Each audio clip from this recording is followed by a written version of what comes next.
4 ಮಂದಿ ಕೂಡ್ಕೊಂಡು ಪ್ರವಚನಕ್ಕೆ ಪಟ್ನ ಬರ್ರಿ ಅಂದ್ರೆ ಬರಂಗಿಲ್ಲ. ನಮ್ಮ ಮಂದಿ ಸ್ವಲ್ಪ ಎಣ್ಣೆ ಕೈ ಮಾಡ್ಕೊಂಡು ಎಣ್ಣೆ ಹೊಡ್ಯಾಕೆ ಹೋಗೋಣ ಅಂದ್ಕೂಡ್ಲೆ ಅದು ಎಲ್ಲಿಂದ ಬರ್ತಾರೋ ಹೆಂಗೆ ಹೋಗ್ತಾರೋ ಒಟ್ಟು ಬೆನ್ನು ಹತ್ತೆ ಬಿಡ್ತಾರೆ. ಭಾಳ ಮಂದಿ ನಮಗೆ ಕಲಸಾಕ್ ರೊಕ್ಕಿಲ್ಲ ಅಂತ ತಿಳ್ಕೊಂಡು ಮಕ್ಕಳನ್ನ ಸಾಲಿ ಬಿಡಿಸ್ದವ್ರು ಅದಾರ ಭೂಮಿ ಮೇಲೆ. ನಮಗೆ ಕಲಸಾಕ್ ರೊಕ್ಕಿಲ್ಲ ಅಂತ ತಿಳ್ಕೊಂಡು ಮಕ್ಕಳನ್ನ ಸಾಲಿ ಬಿಡಿಸ್ದವ್ರು ಅದಾರ. ಅದ್ರ ಜೊತೆಗೆ ಈ ವರ್ಷ ರೊಕ್ಕಿಲ್ರಿ ಅಂತ ತಿಳ್ಕೊಂಡು ಪುರಾಣ ಪ್ರವಚನ ಬಂದ್ ಮಾಡಿದವ್ರು ಅದಾರ. ಆದ್ರೆ ನಮ್ಮ ಹತ್ರ ಈ ವರ್ಷ ಬರ ಬಿದ್ದೈತ್ರಿ ರೊಕ್ಕಿಲ್ಲ ಅಂತ ತಿಳ್ಕೊಂಡು ಯಾರು ಬಾರಿಗೆ ಹೋಗೋದು ಬಿಟ್ಟಿಲ್ಲ. ಬಾರ್ ಅಂತರೂ ಬಂದಾಗಿಲ್ಲ. ಅವು ಹೆಚ್ಚಿಗೆ ಹಾಕೊಂತ ನಾವು ಹೊಂಟವು ಅನ್ನುವಂಥ ಸತ್ಯವನ್ನು ನಾವೆಲ್ಲರೂ ತಲೆಯಾಗಿ ಇಟ್ಕೊಳ್ಬೇಕಾಗ್ತದೆ. ಹಿಂಗೊಂದಿಷ್ಟು ಹಾಕ್ಕೊಂಡ ಹೋಗೋಣ ಅಂದ ಕೂಡಲೇನ 4 ಮಂದಿ ಹೂನ ಅಂದ್ರೆ ಅವ್ರು ಬರ್ಸ್ನೇಕ್ ಬಂದಾಗ ಟ್ರೈನ್ ಖಾಲಿ ಇತ್ತು. ಯಾವಾಗ ಹೋಗಿ ಎಣ್ಣೆ ತೊಗೊಂಡು ಒಳಗೆ ಬಂದರು ಟ್ರೈನ್ ಫುಲ್ ಆಗಿತ್ತು. ಅದು ಅವ ಅಂದ, ನಿನ್ನ ಮಾತು ಕೇಳ್ಕೊಂಡು ನಾವು ಅಲ್ಲಿ ಹೋಗಿದ್ದಕ್ಕೆ ಸೀಟ್ ಎಲ್ಲ ಫುಲ್ ಆಗ್ಯಾವ, ಇನ್ನು ಕುಂದ್ರುದು ಹೆಂಗೆ ಕುಡಿದು ಹೆಂಗೆ ಅಂದವ. ಅದ್ರಾಗ ಒಬ್ಬ ಒಂದಂತ, ಒಟ್ಟ ಚಿಂತೆ ಮಾಡಬೇಡ್ರಿ, ನನ್ನ ಕಡೆ ಒಂದು ಹಾವು ಐತಿ ಬಿಡ್ತೀನಿ ತಡೀಗ ಅಂತ ಒಂದು ಪ್ಲಾಸ್ಟಿಕ್ ಹಾವು ಕಾಲಾಗಿ ಬಿಟ್ಟು ಹಾವು ಬಂದೈತೆ ಅಂದ ಕೂಡಲೇ ಎಲ್ಲರಂದ್ರು ಜೀವ ಇದ್ರು ಮೈಸೂರ, ಇಲ್ಲ ತಂದ್ರೆ ಎಲ್ಲಿಂದ ಇರ್ಬೇಕಂತ ಎಲ್ಲರೂ ಇದ್ದು ಬಿದ್ದವ್ರೆಲ್ಲ ಎದ್ದು ಓಡಿದ್ದ ಎಲ್ಲ ಡಬ್ಬ್ಯಾಗಿನ ಮಂದೆಲ್ಲ ಹೋದ್ರು. ಆ ಡಬ್ಬಿ ಖಾಲಿ ಆಯ್ತು. ಏನು ಕುತ್ಕೊಂಡು ತಂದಿದ್ರು, ಕುತ್ಕೊಂಡು ಕುಡಿದು ಅಲ್ಲೇ ಮಕ್ಕೊಂಡಾರ. ನೆಶಿನ 4 ಗಂಟೆಗೆ ಚಾಯ್ ಮಾರೋರು ಬರ್ತಾರ. ಚಾಯ್ ಅಂತ ಕಿತ್ಲಿ ಹಿಡ್ಕೊಂಡ್ ಬರ್ತಾರ. ಅವ್ರು ಬಂದಾಗ ಒಬ್ಬಂಗೆ ಎಚ್ಚರ ಆತು. ನೆಶಿನ ಟೈಮ್ ನೋಡ್ತಾನ 6 ಗಂಟೆಗೆ. 6 ಗಂಟೆಗೆ ಚಾಯ್ ಮಾರವ್ ಬಂದ ಕೂಡಲೇ ಚಾಯ್ ಮಾರವ್ ಕೇಳಿದಂತೆ, ಟ್ರೈನ್ ಎಲ್ಲಿ ಮಟ್ಟ ಬಂದೈತಿಪ್ಪ ಅಂದವ. ಟ್ರೈನ್ ಎಲ್ಲಿ ಮಟ್ಟ ಬಂದೈತಿ ಅಂತಾರಲ್ರಿ, ಎಲ್ಲಿ ಬರ್ಬೇಕು ಅಂದವ. ಎಲ್ಲೈತಿ ಅಂದವ. ಅಲ್ಲೋ ಮತ್ತೆ ನಿನ್ನೆ ಮೈಸೂರಿಗೆ ಹೊಂಟಿದ್ದು ಟ್ರೈನ್ ಹೌದಿಲ್ಲ ಇದು? ಹೌದ್ರಿ ಅಂದವ. ಮತ್ತೆ ಯಾವ್ರಿಗೆ ಬಂದೈತಿ ಈಗ? ಯಾವ್ರಿಗೆ ಯಾಕೆ ಬರ್ತೈತ್ರಿ ಇದು? ಎಲ್ಲೈತಿ ಅಂದವ. ಅಲ್ಲೋ ನಿನ್ನೆ ಹತ್ತಿದ್ದು ಮೈಸೂರು ಟ್ರೈನ್ ಹೌದಲ್ಲ? ನಿನ್ನೆ ಹತ್ತಿದ್ದು ಮೈಸೂರು ಟ್ರೈನ್, ಆದ್ರೆ ಈ ಡಬ್ಬಿ ಮಾತ್ರ ಹೋಗಿಲ್ರಿ ಅಂದವ. ಯಾಕ ಅಂದ ಕೂಡಲೇ ಅವಾಗ ಹೇಳಿದ್ರಂತವ್ರು, ಯಾರೋ ಒಬ್ಬರು 4 ಮಂದಿ ಬಂದು ಕಿಡಿಗೇಡಿಗಳು ಬಂದು ಡಬ್ಬ್ಯಾಗ ಹಾವು ಐತೆ ಅಂತಿದ್ದಕ್ಕೆ ಈ ಡಬ್ಬಿ ಇಲ್ಲೇ ತಪ್ಪಿಸಿ ಉಳ್ಕಿದ ಡಬ್ಬಿ ತಗೊಂಡು ಹೋಗ್ಯಾರ್ರಿ ಅಂದವ. ತಿಳಿದತ್ತೀನಿ ಲೈವ ನಿಮ್ಗೆ? ಈ ಡಬ್ಬಿ ಇಲ್ಲೇ ತಪ್ಪಿಸಿ ಉಳ್ಕಿದ ಡಬ್ಬಿ ತಗೊಂಡು ಹೋಗ್ಯಾರ ಅಂದ್ರೆ ಮಾಡಿದ್ದು ಯಾರು? ಅದನ್ನ ಯಾರು ಮಾಡಿದ್ರು?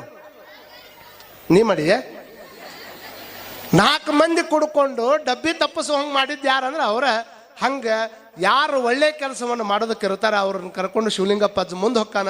ಯಾರು ಕೆಟ್ಟ ಕೆಲಸ ಮಾಡ್ಬೇಕಂತಾರ ಅವ್ರನ್ನ ಇಲ್ಲೇ ಬಿಟ್ಟು ಅವ್ ಮುಂದೆ ಹೊಕ್ಕೊಂತ ಹೊಕ್ಕಿರ್ತಾನ. ಒಟ್ಟು ಅವನು ಟ್ರೈನ್ ಡಬ್ಬಿ ಮಾತ್ರ ನಿರಂತರ ಸಾಕ್ತಿರ್ತೈತೆ ಅನ್ನುವಂಥ ಮಾತನ್ನು ಈ ಸಂದರ್ಭದೊಳಗೆ ಹೇಳ್ತಾ, ನಾವೆಲ್ಲರೂ ಅಂತಹ ಮಾತುಗಳನ್ನು ಕೇಳಿ ಒಂದೊಂದು ಮಾತು ಕೇಳಿರ್ತಕ್ಕಂಥ ಬುದ್ಧನ ಹತ್ರ ಬಂದು ಒಂದು ಮಾತು ಕೇಳಿರ್ತಕ್ಕಂಥ ಅಂಗುಲಿಮಾಲ ಬದಲಾಕ್ಕನ್ ಅನ್ನೋದಾದ್ರೆ, ಸುಜ್ಞಾನಿ ದೇವನ ಮಾತು ಕೇಳಿರ್ತಕ್ಕಂಥ ಒಬ್ಬ ರಾಕ್ಷಸ ವ್ಯಕ್ತಿ ಬದಲಾಕ್ಕನ್ ಅನ್ನೋದಾದ್ರೆ, ಅನೇಕ ವ್ಯಕ್ತಿಗಳ ಜೀವನದಾಗ ಒಂದೊಂದು ಮಾತಿನಿಂದ ಅನೇಕ ಮಂದಿ ಬದಲಾಗ್ಯಾರ.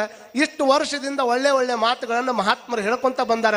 ಆದರೂ ನಾವು ಬದಲಾಗಲಿಲ್ಲ ಅಂತಂದ್ರೆ ನಮ್ಮ ಜೀವನ ವ್ಯರ್ಥಕತೆ ಅನ್ನುವಂಥ ಮಾತನ್ನು ಹೇಳ್ತಾ ಕೊನೆಯದು ಒಂದ ಮಾತು ಹೇಳ್ತೀನಿ. ಮೊನ್ನೆ ಒಬ್ಬ ದೊಡ್ಡ ವ್ಯಕ್ತಿಗಳು ಒಂದು ಮಾತು ಹೇಳಿದರು. ಏನು ಹೇಳಿದರು ಅಂತಂದ್ರೆ, ನಾವು ಪ್ರಪಂಚದ ಕಡೆ ಮಕ ಮಾಡೋದಕ್ಕಿಂತ ಒಂದಿಷ್ಟು ದೇವರು ಶಿವಲಿಂಗಪ್ಪನ ಕಡೆ ಮಕ ಮಾಡಿದ್ವಿ ಅಂದ್ರೆ ಆ ದೇವರು ನಮ್ಮನ್ನು ಎತ್ಕೋತಾನ ಅಂತ. ಹೆಂಗ ಅಂತಂದ್ರೆ, ಈಗ ಶನಿದೇವ್ರನ ವಾಹನ ಯಾವ್ದ್ರಿ? ಶನಿದೇವನ ಇರ್ತಾನಲ್ಲ, ಅವನ ವಾಹನ ಯಾವುದು?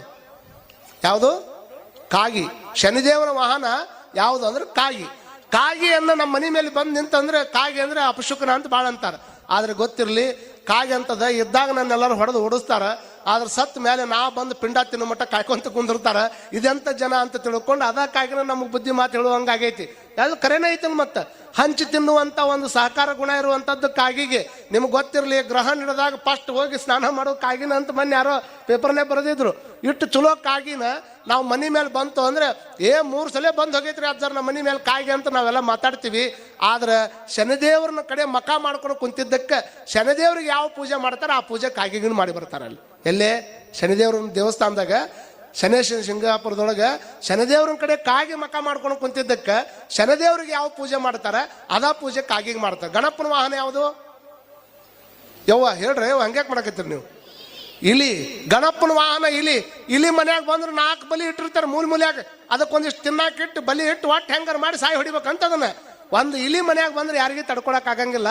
ಆದ್ರೆ ಗಣೇಶ ಚೌತಿ ದಿವಸ ಗಣಪನ ಮುಂದೆ ಇಲಿ ತಗೊಂಡು ಬಂದಿಟ್ಟು ಆ ಇಲಿ ಚಿತ್ರ ಮಾಡಿ ಗಣಪಿಗೆ ಯಾವ ಅಭಿಷೇಕ ಮಾಡ್ತಾರೆ, ಯಾವ ಪೂಜೆ ಮಾಡ್ತಾರೆ ಅದನ್ನ ಇಲಿಗೂ ಮಾಡ್ತಾರೆ. ಯಾಕೆ?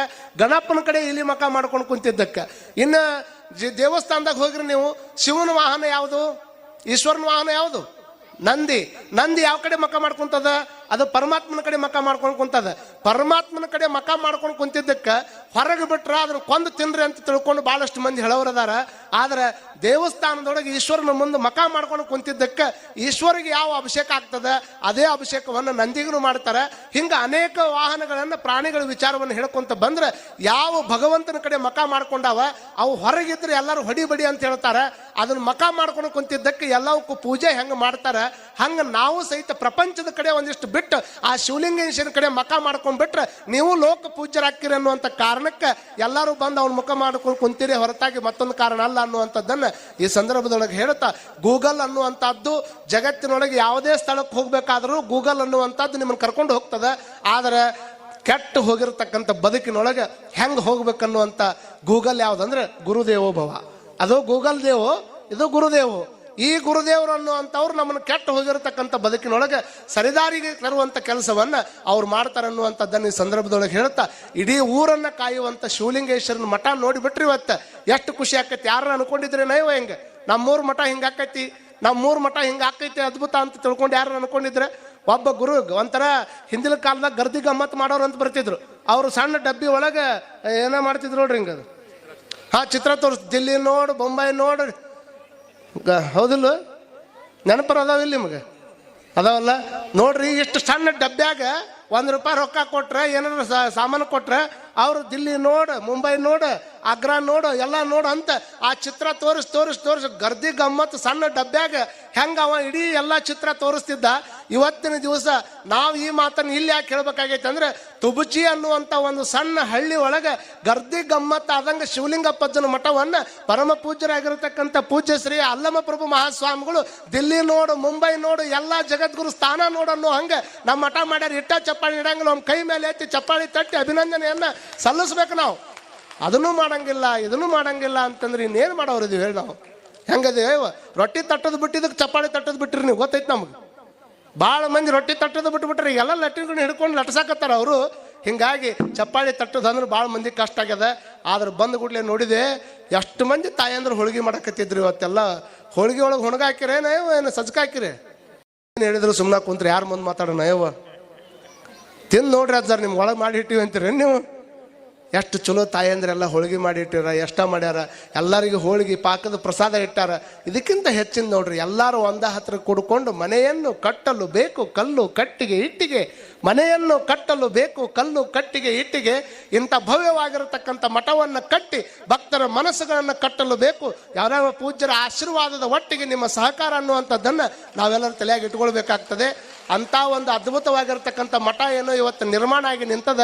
ಆ ಕಡೆ ಕಲ್ಯಾಣ ಮಂಟಪ ತಯಾರಾಗಕತ್ತದ, ಈ ಕಡೆ ಒಳಗಿನ ಮಠ ತಯಾರಾಗಕತ್ತದ, ಹಿಂದೆ ಪೂಜ್ಯರ ವಸತಿ ಗೃಹ ತಯಾರಾಗಕತ್ತದ. ಇವೆಲ್ಲ ಯಾರಿಗೆ ಭಕ್ತರು ಬಂದವ್ರಿಗೆ ಎಷ್ಟು ವಿಶೇಷವಾಗಿರ್ತಕ್ಕಂಥ ಪೂಜಾ ರೂಮ್ಗಳು, ಅದ್ರ ಜೊತೆಗೆ ಇರ್ಕೊಳಕ್ಕೆ ವ್ಯವಸ್ಥೆ. ಒಂದು ಪುಟ್ಟ ಹಳ್ಳಿ ಒಳಗೆ ಇಷ್ಟೆಲ್ಲ ಕೆಲಸ ಮಾಡ್ಬೇಕಂದ್ರೆ ಎಷ್ಟು ಕಷ್ಟ ಇರ್ತದೆ. ಬಹುತೇಕ ಈ ಶೈಲಿ ಮಠಗಳನ್ನು ನಾವು ದಕ್ಷಿಣ ಕರ್ನಾಟಕದಾಗ ನೋಡ್ತೀವಿ. ದಕ್ಷಿಣ ಕರ್ನಾಟಕ ಬಿಟ್ರೆ ಉತ್ತರ ಕರ್ನಾಟಕದಾಗ ಈ ಶೈಲಿ ಮಠಗಳನ್ನು ನೋಡೋದು ಬಹಳ ಕಷ್ಟ. ಅಂತ ದಕ್ಷಿಣ ಕರ್ನಾಟಕದವ್ರನ್ನೇ ಕರ್ಕೊಂಡು ಬಂದು ನಮ್ಮ ಮಠ ಯಾವುದಕ್ಕೂ ಕಮ್ಮಿ ಇಲ್ಲ, ನಮ್ಮ ಮಠ ಎಲ್ಲದಕ್ಕಿಂತ ಒಂದು ಗುಂಜಿ ಹೆಚ್ಚು ಅನ್ನೋ ಹಂಗೆ ಇವತ್ತಿನ ದಿವಸ ನಮ್ಮ ಮಠ ನಿರ್ಮಾಣ ಆಗೈತೆ ಅಂದ್ರೆ ಅದಕ್ಕೆ ನಾವು ಅಭಿಮಾನವನ್ನು ಪಡಬೇಕು. ಅದಕ್ಕೆ ಪೂಜ್ಯ ಗುರುಗಳಿಗೆ ನಾವು ಎಷ್ಟು ಅಭಿನಂದನೆ ಸಲ್ಲಿಸಿದ್ರು ಸಹಿತ ಕಡಿಮೆ ಅನ್ನುವಂಥ ಮಾತುಗಳನ್ನು ಈ ಸಂದರ್ಭದೊಳಗೆ ಹೇಳ್ತಾ, ಹೇಗೆ ಒಂದು ಸ್ಥಾನವನ್ನು, ಯಾಕಂದ್ರೆ ಎಲ್ಲ ಕೊಟ್ಟವ ಅವನ ಶಿವಲಿಂಗೇಶ. ಏನು ಕೊಟ್ಟಿಲ್ಲ ಹೇಳಿ ನಮಗೆ? ಕಣ್ಣು ಕೊಟ್ಟಾನ, ಚಲೋ ಕೈ ಕೊಟ್ಟಾನ, ಎಲ್ಲ ಕಾಲು ಕೊಟ್ಟಾನ, ಎಲ್ಲ ಕೊಟ್ಟಾನ. ಕಣ್ಣಿಲ್ಲಾರ್ದವ್ರಿಗೆ ಕುರುಡ ಅಂತಾರೆ, ಕೈ ಇಲ್ಲಾರ್ದವ್ರಿಗೆ ಕೈ ಇಲ್ಲಾರ್ದವ್ ಅಂತಾರೆ, ಕಾಲಿಲ್ಲಾರ್ದವ್ರಿಗೆ ಕಾಲಿಲ್ಲಾರ್ದವ್ರು ಅಂತಾರೆ. ಯಾವ್ಯಾವ ಅಂಗಾಂಗಗಳಿಲ್ಲ, ಕಿವಿ ಇಲ್ಲಾರ್ದವ್ ಕಿವುಡು ಅಂತಾರೆ. ಇವತ್ತು ಹಂಗೆಲ್ಲ ಅನ್ನುವಂಗಿಲ್ಲ. ಅವ್ರಿಗೆಲ್ಲ ವಿಶೇಷ ಚೇತನರು ಅಂತ ಸರ್ಕಾರ ಒಂದು ನಾಮಕರಣ ಮಾಡ್ಯದ. ಕುರುಡ, ಕುಂಟ, ದಿವ್ಯಾಂಗರು ಅಂತ ತಿಳ್ಕೊಂಡು, ವಿಶೇಷ ದಿವ್ಯಾಂಗರು ಅಂತ ತಿಳ್ಕೊಂಡು ಅನ್ಬೇಕು ಅವ್ರಿಗೆ. ಯಾಕಂದ್ರೆ ಇವತ್ತಿನ ದಿನಮಾನದಾಗ ಕುರುಡ್ರು ಕುಂಟ್ರು ಅನ್ನುವಂಗಿಲ್ಲ, ಅನ್ನಬಾರದು.